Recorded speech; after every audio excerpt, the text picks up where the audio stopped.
สบายดีพี่น้องลูกหลาน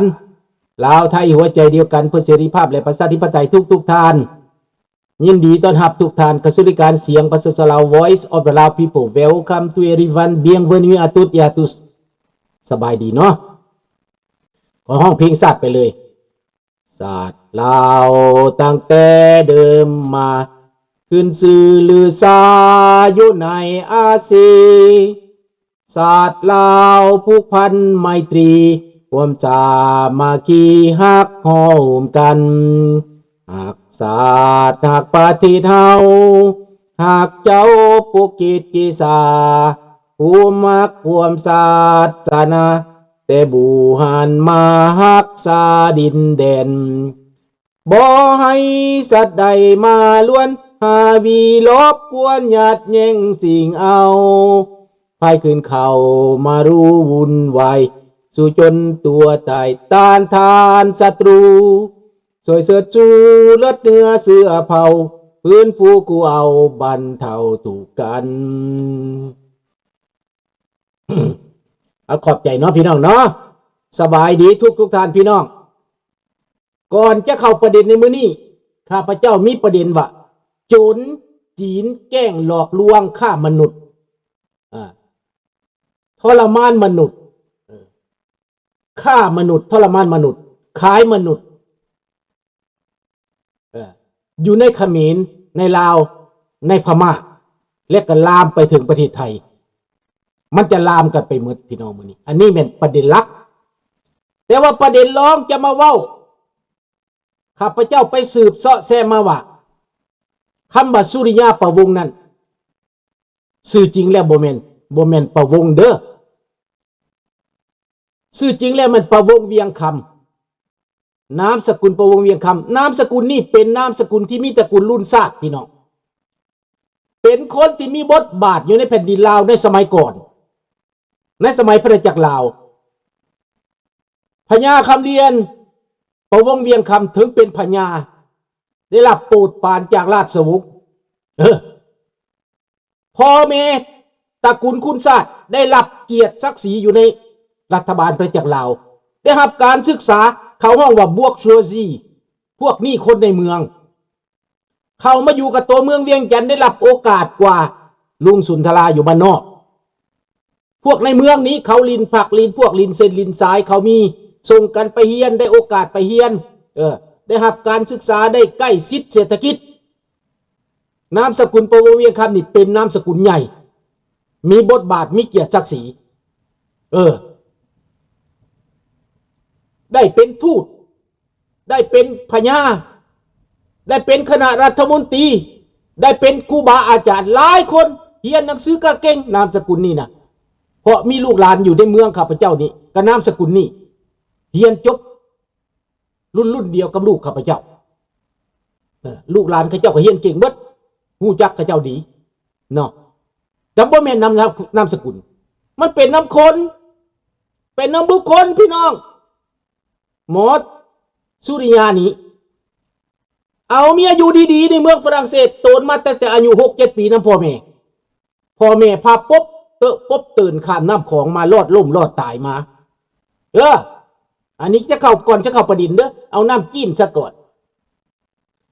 สุริยาประวงศ์นี่ไปเที่ยวเมืองลาวไปแล้วไปเห็นอีแอมสาวเวียดแอมแบบล้ำพอสันเดสาวสุริยาเพิ่นว่าเพิ่นก็เลยไปนอนกินอยู่กับแอมนี่แหละได้ลูกขึ้นมาเมียสื่อผู้จักว่าโหเจ้าไปเมืองลาวนี่มันไปมีลูกวะว่าซั่นไหนเมียฟาดจับเครื่องของใส่กระเป๋าเตะออกไว้หน้าห้องสุริยากับบ่มีปัญญาสิเฮ็ดแนวใดออกเฮือนไปแต่งเอาสาวเวียดผู้มีลูกนั้นมาเดี๋ยวนี้ปรากฏว่าเมียเก่าได้ข่าวว่าเขาหนีปะแล้วไอ้สุริยาเอ้ยให้เจ้ามาเอาน้องนี่ทุกอย่างปากมองคันอายนี่ได้น้องแล้วนะไอ้สิลืมฝ่อลืมแม่ไปเลยได้ไอ้สุริยาเจ้าสิลืมฝ่อลืมแม่ไปเลยได้ฝ่อแม่ตระกูลคุณศาสตร์บ่สำคัญดอก ของน้องนี่สำคัญกว่าได้อายสุริยาเอ้ยต้องประกันอายไปน้องไปได้สุริยาก็เลยเป็นแบบนั้นหลังจากเป็นแบบนี้แล้วลืมตระกูลคุณศาสตร์บรรพบุรุษเธอให้เกียรติศักดิ์ศรีเคยยกย่อปอปั้นเคยยกเป็นพญาเดี๋ยวนี้มารอบด่ารอบกัดราชวงศ์พี่น้องตั้งแต่ตอนขึ้นมาใหญ่เป็นบ่าวก็แลนติดตามนำราชวงศ์ต้อยอยู่แลนติดตามราชวงศ์ต้อยจนพระบุฮูจักว่าแม่นไผสุริยานี่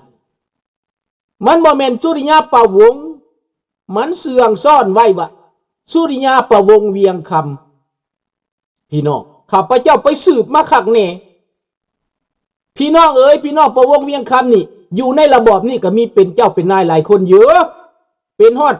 ผู้ควบคุมการบินการบอกก็มีมาเฮียนต่างประเทศก็มีข้าพเจ้าเคยได้ติดต่อเทื่อหนึ่งบ่อยากเว้าสื่อกันเคยถามว่ามาจังไดไปจังไดเคยพ้อกันว่าซั่นไปนี่แหละนามสกุลนี่ยุคใดสมัยใดข้าเจ้าก็มีความรู้ความรักเพราะว่าข้าเจ้าอยู่ใกล้เมืองข้าเจ้าอยู่ใกล้ผู้ใหญ่ข้าเจ้ามีผักมีพวกมันต่างกับคนบ้านนอกคือลุงสุนทรามันลืมศาสตร์คักแน่พญาคำเรียนประวงเวียงคำก็ถึกเอาไปขายอยู่ศูนย์สัมมนาสัพพทุกแล้วพ่อแม่มันก็ปบขาบน้ำของรถล่มรอดตายมากับพ่อกับแม่หนีแตกกระเจิกกระเจิงแบบคนลาวพวกเฮาทุกคนจำนวนล้านคนพี่น้องหนีจากประเทศลาวในเวลานั้น800,000 คน5 ล้านหนีจากประเทศลาวถูกยึดเรือนยึดซันเอาเขาเอาของจับไปเข็นไปข่าศูนย์สัมมนาสัพพทุกสบายดีบี้สบายดีเทนสบายดีขันเนอะนี่แหละพี่น้องมันขนาดนั้นได้สบายดีลุงโพถามลุงโพไหมนามสกุลประวงเวียงคำเป็นนามสกุลดังในระบอบเก่าพญาคำเรียนประวงเวียงคำและบางคนก็ไปเป็นทูตไปเป็นทูตอยู่จีนไปเป็นทูตอยู่เวียดนามไปเป็นทูตอยู่หลายแห่งในโลกเป็นครูบาอาจารย์เป็นคนมีความรู้ความรักในตระกูลนี้แต่นายสุริยานี่เป็นยังไงก็ย้อนว่าไปเมืองลาวนั่นแหละมันว่าอายเอ้ยถ้าอายได้กับน้องแล้วอายสิลืมฝ่อลืมแม่ได้คันเอาน้องไปเนี่ยอายสิมีความสุข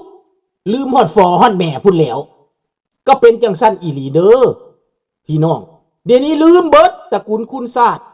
หาแสะหาสอดหาทำลายคนอื่นตัดคลิปของเขาแล้วไปโจมตีเฮ็ดแนวบ่ดีคนบ่ฮู้จักกันไปทำลายกัน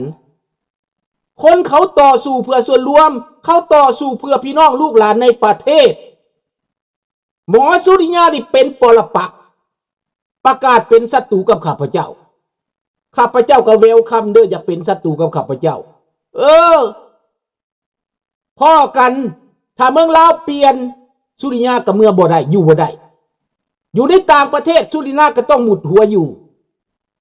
บ่ได้มืนตาอ้าปากบ่ได้เงยหน้าฟ้าสู่แผ่นดินคือข้าพเจ้าดอกแม่นแล้วนามสกุลอมาตย์แม่นก็อมาตย์แล้วได้เป็นพญาพุ่นพญาคำเรียนบ่แม่นธรรมดาได้บางครั้งเกือบสิได้เป็นนายกพุ่นได้เป็นรองนายกพุ่นได้เป็นพญาพุ่นไหนแต่ว่ามันไปลืมชาติประมาทคุณได้จังไดไม่รู้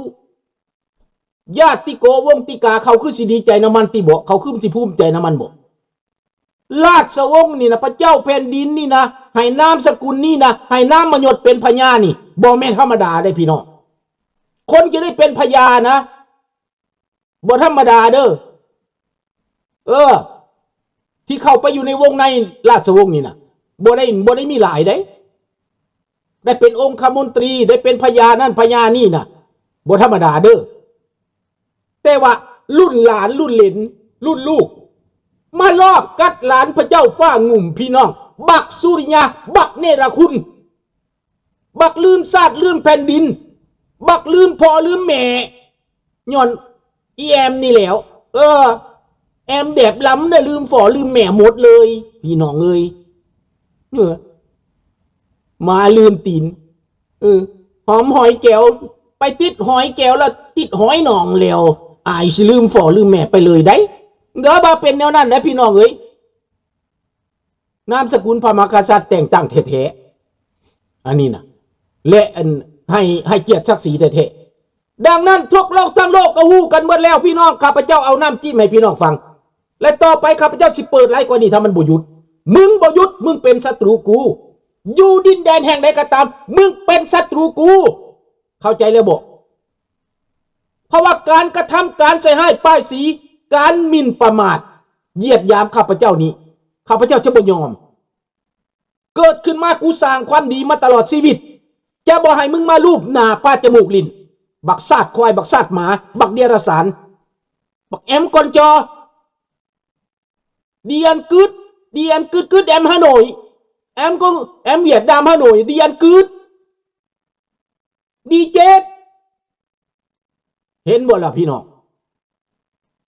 เอาละบักสุริยามึงฟังไว้มึงจำไว้เมืองฝรั่งมันดินแคบบ่กว้างดอกคนอยู่ใกล้มึงเขาเหยียดหยามมึงเบิดแล้วเขาเกลียดมึงเบิดแล้วการกระทำของมึงพฤติกรรมของมึงจำไว้ยังบักตู้รออีกมึงเป็นศัตรูกูให้กาดที่สุดกูจะบ่ไว้ให้โอกาสมึงต่อไปประเทศลาวเปลี่ยนแปลงดินลาวมึงจะบ่มีโอกาสเหยียบมึงจำเอาไว้ประชาชนลาวจะบ่ให้โอกาสมึงเหยียบอีกการเหยียดหยามของมึงการกระทำของมึงการเยาะเย้ยของมึงกูบ่ได้เจ็บแต่ว่าคนลาวทั้งชาติเขาเจ็บนะบักเสืออีกคนหนึ่งบักเสือสิกลายเป็นแมวย่างพี่น้องต่อไปในอีกบ่นานโลกมันเปลี่ยนแล้วอ่ะกลับเข้าประเด็นบาดนี้นะหุ่นเซนรณฤทธิ์บ่แม่นหุ่นเซนบ่แม่นรณฤทธิ์หุ่นมาเน็ตไปเรียนจบจากเวสต์พอยต์มาจากอเมริกามาตอนนี้อเมริกาบ่ทันอยากฆ่าบ่ทันอยากเมียนเขาตัดท่อน้ำเลี้ยงตัดก๊อกหันก๊อกเงินบ่มาบ่เข้าบ่มีเงินจ่ายทหารอังกฤษกับอเมริกาปราบญี่ปุ่นและก็เกาหลีใต้นั่นแหละท่านผู้มามันกระทิ่มแล้วเวียดนามใต้มันมาฮอดแล้วว่าสิเว้าต่ออีกมันมาฮอดฝรั่งเศสแล้วมันก็ดีไปหาบักองค์ฟ้าโตดลำในบาทนี่มันโมเมนต์องค์สุริยาได้โตดลำในองค์ฟ้าโตดลำในบาทนี่ได้มันไปเป็นเมียฝรั่งแล้วจบเวียดกับฝรั่งมันหมักกันปันยังบักสุริยาก็อ้าปากตากเขียวน้ำลายแห้งบาทนี้นะเสียหัวอีกบาทนี้พี่น้องเอ้ยเดี๋ยวนี้หุ่นเซนเป็นยังไงบาดนี้นะหุ่นเซนเจอแล้วมันสิแล้วบอกในภูมิภาคนี่หุ่นเซนเป็นตัวอย่างเอาขึ้นเขียงมาแล้วซอยสับอังกฤษสับลงไปอเมริกาบอกว่าหุ่นเซนเป็นมาเฟียหุ่นมาเน็ตจะไปทางใดจะอยู่ข้างใดเลือกเดี๋ยวนี้นะหุ่นมาเน็ตก็ yes I'm with you President Trump I'm with you ได้หุ่นมาเน็ตว่าได้อยากเอาตัวรอดได้ตอนนี้หุ่นมาเน็ตตอนเขาบอกแต่กี้นะบ่เอาดาเขาบอกแต่กี้หยุดตอนเขาบุท่านเห็ดยังไงน่ะเข้าอเมริกาโลดเอาอเมริกาเข้ามาเลยหยุดเตะบ่เอาบักจีนนะบักที่เลี้ยงแมวหลายสีนะตัวใดเลือกได้ตัวใดคบหนูได้เป็นตัวดีตัวใดคบหนูบ่ได้เอาไปตัดคอเห็นหมอมันลากลูกน้องมันไปตัดคอเห็นเวียกบ่ได้ขายหน้ามาปุ๊บกับประเทศมันจะไปตัดคอเลยแล้วเก้านายพลบักสีจิ้นผิงปลดเก้านายพลเดี๋ยวก็เอาไปตัดคอคือกันนะพี่น้องนี่แหละเผด็จการเห็นแล้วบอกใส่เจ้าไปเห็นแนวบดีบาดแล้วมันโยนโทษใส่เจ้าเบิดความผิดเป็นพวกสูใส่ไปเห็นเวียกอยู่เขมรใส่ไปเห็นเวียกอยู่ลาวผลให้กลับขึ้นมาอเมริกาบีบคอสีบอกว่าบ่แม่นข่อยบ่แม่นข่อยบ่แม่นข่อยเนาะบ่แม่นข่อยพวกนี้มันแกล้งคอเซ็นเตอร์พวกนี้มันสีเทาข่อยนี่มันสีแดงเด้ข่อยบ่แม่นสีเทาเด้ข่อย